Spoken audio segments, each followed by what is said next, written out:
G'day. Quick short video here looking at the liquidity sentiment indicators and how to use them together to help your understanding of what's happening in liquidity. I'll also add a little bit in about DPI and IV, implied volatility, that we use in measuring and the pricing of options, which also are good.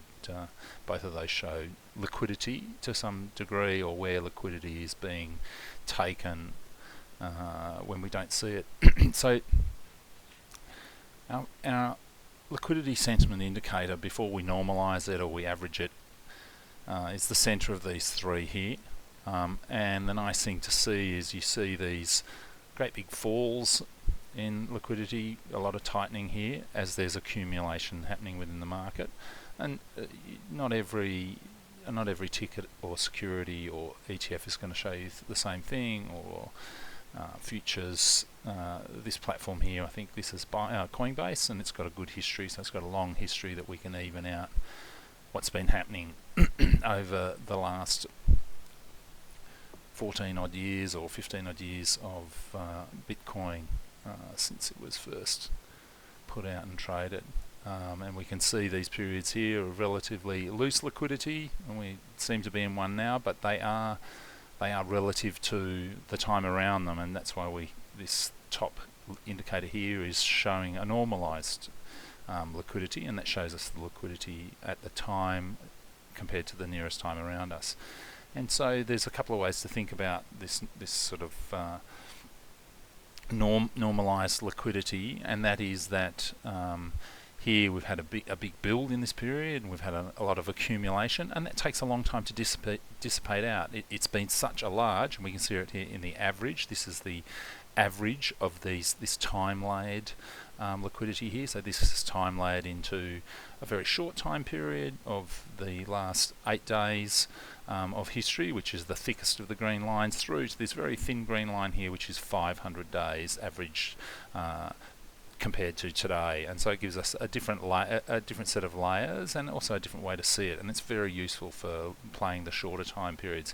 Having a look at the longer time period and whether we're in a high or a tight liquidity, or a high liquidity, a loose liquidity, and one suggests tight liquidity suggests that we're in a bull market, and even though liquidity might seem to be rising, it's relative to the last time that it was around. So if we quickly wanted to look at that, and we wanted to pull out a time period, we could see that at the moment we're in a relatively high, we're getting to a high liquidity compared to previous times, previous periods of time in Bitcoin.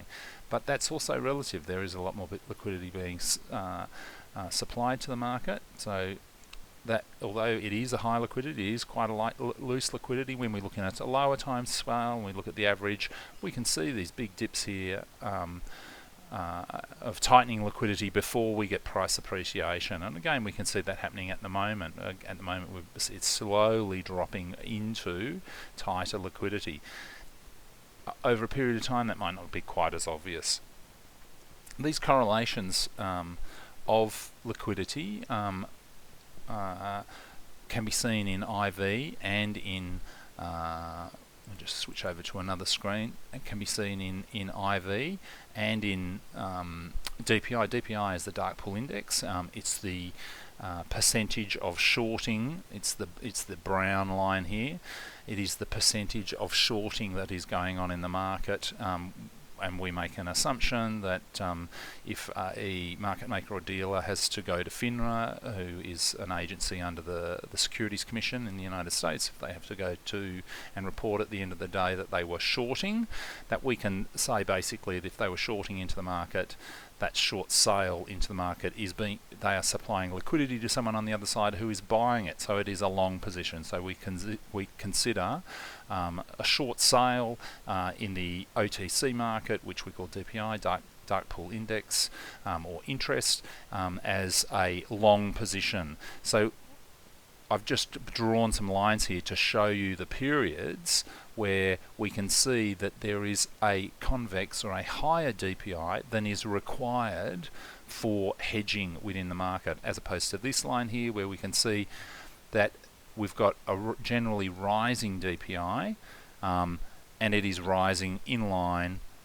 If we had gamma turned on as well, I've just drawn over the top, this is a still shot, we can see it's rising, and that is because the dealers and the market makers are buying in the market to hedge positions that they have sold, and so they, just like they have sold a position at another time, they have to go in and say that they're along a position now. So it still comes out that someone's shorted, a bigger market maker has shorted to them, and so this little piece here is hedging in the market. And we also get that movement going down. When we've got price going down, we have the opposite, and that's obviously them hedging because people have got puts or insurance in on the market, and so we see that downward movement, and to a certain degree we can see it here as well.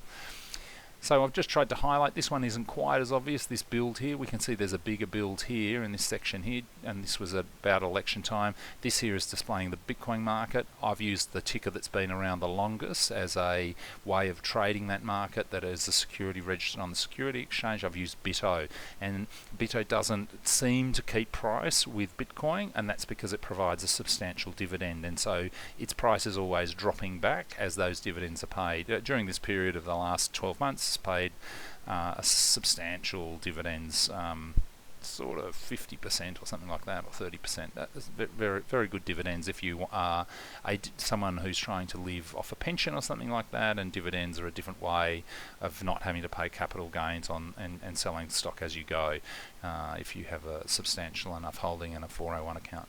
So this was just me trying to show a couple of the correlations. One of the correlations here that we see is DPI slowly drops with the market, and I know you probably think that that's just an optical illusion, but if you followed one of these lines across here, this 52 price line on BITO, you would see that DPI is getting lower and lower, and it's got something to do with M2, or it's got something to do, I don't know, with the normalization. So this very, very tight liquidity up here, and the DPI in this section up here, from my recollection, is in mid to high 60s.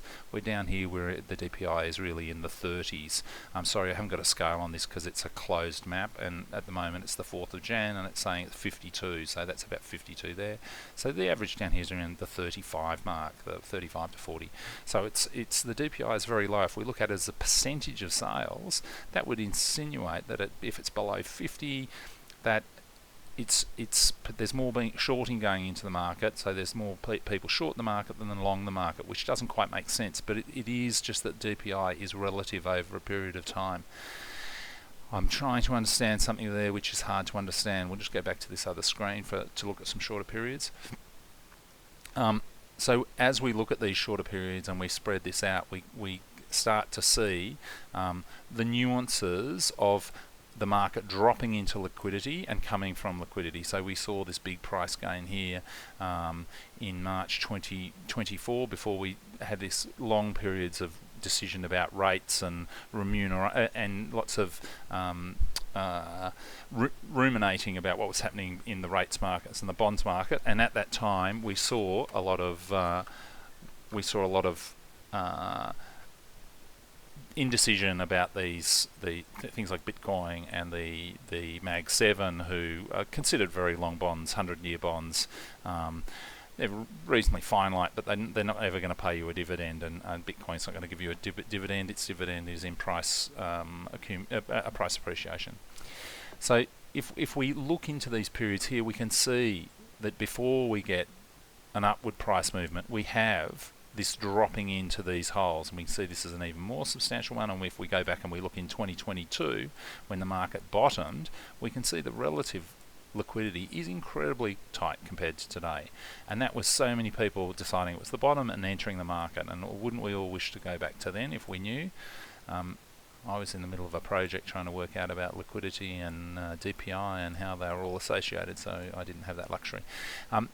So if we go and we look at any particular period, especially if we wanted to go and have a look at what was happening today, we can see that we can really fine these down. And look, I haven't changed the time. We're still in the daytime period, but we can see that we've had some real gyrations in the price here over the last 144 hours of, five odd days of time since we've been changing over the inauguration and changing over the current governance in the United States, and everything's been gyrating, and all of a sudden we've gone from an accumulation period here, a little bit of accumulation, a little bit of unknowing was this period here where we had it topping out and dropping around, to again we've gone back into a tighter liquidity period here, and we've had one little pop and drop.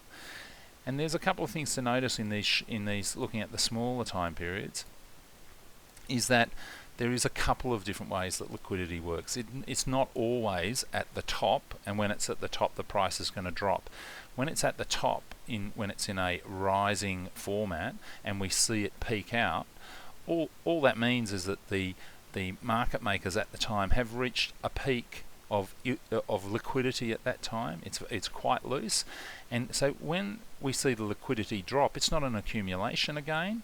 It is just a pump coming back in as people change their position. So here we actually see, as we go into a tighter liquidity period, as we get more accumulation around this $100,000 mark, we can see we get quite a lot of price reverberation. We have overshoots and undershoots of the price. This mean reversions is never very accurate when the boat is so large. These are big oil tankers and they take a long time to turn around, and so we will get these large swings, and we can see that there's now enough options being played in the market and hedging being played in the market, even though we've had outrageous price movements. All of the data that came in on from Friday's options, there's very, very little hedging in the market. There was some weekly profit taking, because Friday was a very big up day. At some point of the day it was up 6%. And although we've had this huge reverberation, I would say when we open, the open of the market is going to be a very similar price to the close of the market on Friday. Otherwise, we would have seen a lot of traders who are in the know would have changed that positioning. So we can see that we've fallen in. It's a little bit tighter now, and then we can go through. We can see the different ways that these different layers work for us, and we could just crank that down into the next time set and see what it looks like. And again, you can see this great big builds here, and we've had a big build here, and then it's slowly crept up to the top, and we've had some loosening up here. We've got quite a liquid period, and if we look at all of them together, we're slowly falling back into this lower level here of illiquidity, and so we should see some price appreciation happening shortly, I would have thought. And then really the great advantage of something like this is, if you are a day trader, is being able to see in these short time frames what's going to happen and what's happening soon. You can see here, although we've still got the price going down, that as that price is going down, it is meeting a moment where it's going to hit the bottom, because it is very illiquid now, and then we'll get price moving the other direction. And again, in topping periods and in the shorter charts, it's quite difficult in a chart that's traded 24 hours, but you will see that it'll get to a period and it's sat there for a little while, and then all of a sudden it's become very illiquid. Just here it's become very illiquid, and so in the shorter time frame we can see that it's very illiquid, and then very quickly it's becoming liquid, and all of a sudden we've got this terrible drop in price. We can see it here again. So if you were trading any of these on the shorter time, you would realize that yep, it's trying to gain liquidity here, but buyer beware, or seller beware. You have got a mix of not all of the time periods in the same zone, so it's charging up for a new liquidity or illiquid chase, but it's not there yet. Here it's got a little bit tighter, and it's when these lines get really close together that we know that we'll have a stabilization. Very much easier to see in a daily stock in the 5 or in the 2-minute period than in an index of this size that's getting thrown around everywhere. In those daily stocks, we have beautiful effects, especially if they're attached to an index which is going the opposite direction. So we look at a couple of different things. We might be playing Mara or something like that, and we know that it's going to be quite affected by what's happening in the Russell 2000. So if the Russell 2000 is sinking but Bitcoin's going higher, we've got a very volatile market to trade the dumps and the bumps, and the dips and the rips are great to trade, and this gives you a lot of vision on that. We'll just have a really quick look. We'll just do one more. Let's go and have a look at a meme. We'll have a look at GME. GME is a nice it's a very interesting stock to look at over a period of time. Recently we've had this pullback because of how tight the liquidity has become. It's the tightest the liquidity has been since before this recent bump. It's really reached up, and so we've had some price discovery to the bottom. Sorry, that's the normalized one, so I'll keep it within that range. This is a very interesting period here. We're not seeing a great deal of price action, but this is one of the real bumps that started this 50% increase in price, where we've gone from 20 to up into the 30s. This is the accumulation here. This is the tightening that's happening. We're seeing it on the different ones. This is on the individual one, which might be more easily seen on the average of all of these time periods. One of the interesting things to do is to look at that. Let me just pull that up. Let's look at that on GME. So here's GME over a period of time, and let's just put in the IV so you can see IV as another way to judge it. And if we have a look at the IV here, we can see that this, apart from some DPI, which may well have been just hedging of this going up here, that we've had this very increased piece of IV, or implied volatility, which means that the market makers are having to really reach up to the offer, the ask, to buy their hedging, which means that they then increase the IV on their options to pass on the costs, their extra costs of hedging. And so we can see in the IV here, we've had this real bump. If I then just quickly switch back to the other screen, we can see here is the correlating period of low liquidity that we've seen in the IV. It's run to about here, and then it slowly tightens up. But it's definitely from here, it's from the start of this dip here to here, is a direct correlation to what we can see in this screen here between the middle of August and about the middle of September, and we get increased IV because the market makers and dealers are having to reach up to the ask and pay what people are asking for it. Another nice thing to see here in the DPI is we see in the DPI here, we can see nice big strong periods of accumulation here, and that's what's tightened this up. And there's one very interesting earlier run here that we had in March, trying to go in and grab that April bang that we had, but it got sunk, and it had to wait until at the end of that pullback that we had into the end of April and the start of May before we got this explosion in this meme stock. But it's all here by the tightening of the liquidity here. We can see this is buying of the underlying, making sure that there's not a lot of underlying, and then we see this long period of it sinking, and it's still holding its own because the accumulation was done back that far ago. And if we looked over the period, there has been a split. Sorry, my prices don't show the split. We can see here back in 2021 these huge accumulations that were taken over a period of time. It wasn't tradable as an option until then, and that's probably at the start of the year when these option traders realized they could use this as a gamma squeeze trade. And there's a little bit of price appreciation there. We've gone from about a $4 stock to a $17 stock during this period. And look, that was a well-traded period, and a lot of this is not just accumulation of DPI, but this bit here, that's just DPI, dark pool index, so that's just buying of the underlying to hedge what was most probably, if we click on our gamma, is probably a big increase in here in the number of options that are being held. And again, it's probably the same is happening here. Sorry, don't need too many things going on all at once. Again, you can see that that's taken a long period of time, and then it's taken a long period of time for it to drop back down into these sort of normal realms before we've started seeing DPI being used. Then if we went back and we just had a quick look at the liquidity in that time, we will see that we have corresponding.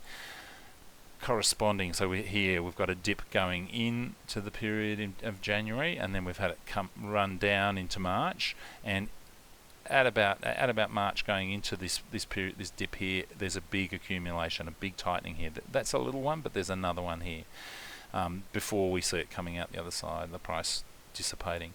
And we can go back and have a look at that 2021 period, and again you'll see, and this doesn't require any options for the IV. This just is just showing you what's been going on just in price. It just shows you how price is associating with this tighter liquidity, and here we can see this tighter liquidity here. Again, if we average out our normalized price time layering, we can see these great big illiquid points in all three of these indicators, showing us this. And then it's very interesting to look at this. It's not going to do it for me because I'm feeling a little bit.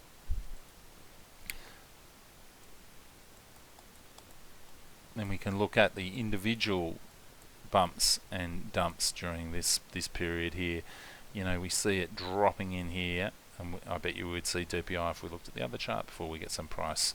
Again, a drop in here, and we know during this drop we're going to start to see price appreciation because of the drop into an illiquid state. Again, we've got it topping right out here. We can see it in all of our indicators before it drops.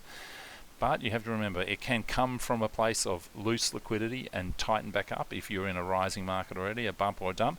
And if you're in a downward going market, it will slowly slow itself down and become more and more illiquid as it's overshot to the southern side, to the lower price side, before you will get it bouncing back. Hard in a meme stock because there's a lot of other things at play here. But that tight liquidity that makes this possible has started a long time ago. It's not something that's just happened today. They've been playing and gaming this stock. There's a lot of money involved. It's a very serious game. I hope I haven't bored you to tears with this quick video, and I'll be doing more short videos on shorter time on using it for doing some quick trading during the day, some quick grab of some alpha during the day. Thanks a lot. I hope you're having a wonderful Martin Luther King Memorial Day, and look forward to seeing you in the markets tomorrow.